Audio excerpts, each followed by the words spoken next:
Hello there PlayStation gamers, and welcome back to another pure PlayStation video review. This time it's for Gigantosaurus, the game, for PS4.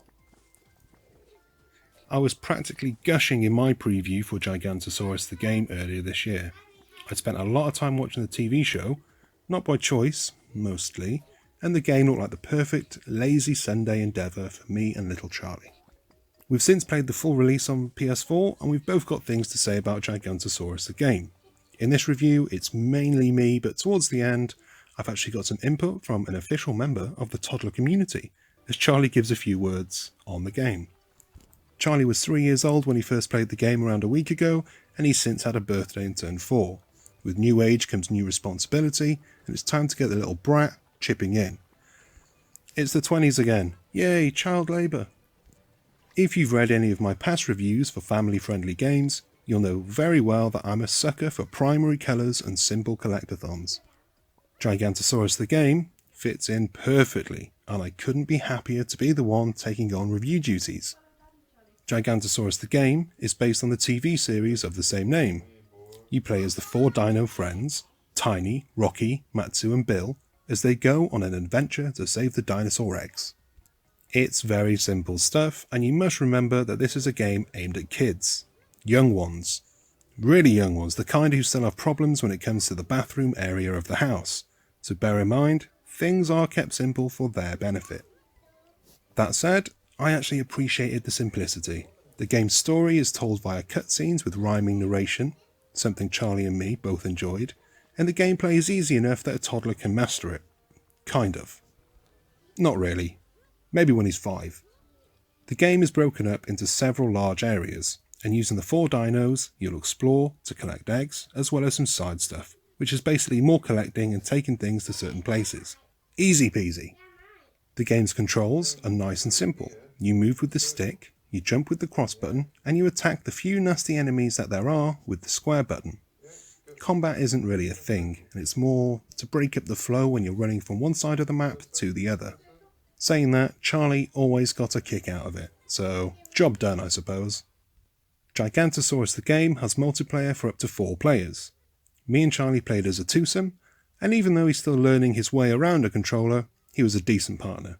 He enjoyed just having a big digital playground to run around in, while I wanted to maintain focus and get the job done.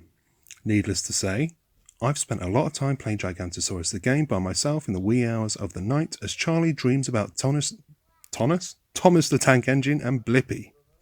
I'm not ashamed to say it either. I thoroughly enjoyed Gigantosaurus the game, and I'll carry on playing it until I finish the bloody thing. While Charlie and I couldn't always agree on what we should have been doing, and he wasn't always able to understand that you need to switch to certain characters for certain tasks, one thing we did agree on is that I'm a rubbish racer. See, Gigantosaurus the game is part platformer, part racer. Well, 95% platformer, 5% racer. To get to the new areas, you need to race. There's no consequences for not winning, but it's a nice way to break the game apart. And as the game's developer, Outright Games, has prior history with racing games, it makes sense the studio would want to play to its strengths. The racing isn't particularly deep, nor is it very challenging, but it's enjoyable all the same, and if the kid likes it, the developers have earned their bread. And really, that goes for the game as a whole. It's not made for adults, it's made for kids. Thankfully, it's good enough that parents probably won't mind sitting in front of the telly for an hour or 2 to play with their kids, and that's the bonus here.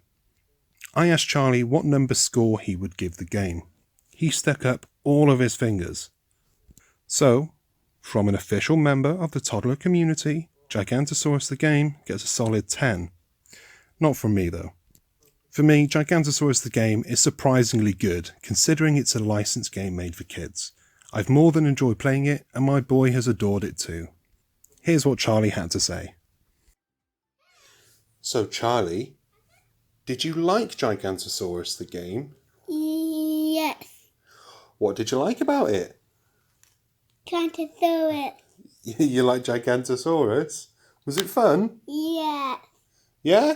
Yeah. Do you want to play it again today? Yeah, again. Of course you do. Of course you do. We're going to spend all day playing it probably. And that's the point really. If the kid likes it, What more do you need? And that's the end of this review. Thank you very much for watching. If you enjoyed it, like and subscribe down below. If you didn't, well, I'm very, very sorry. I don't know what I could do better. Please comment down below, but keep it clean. And yeah, hopefully we'll see you again in another video. Until then, bye.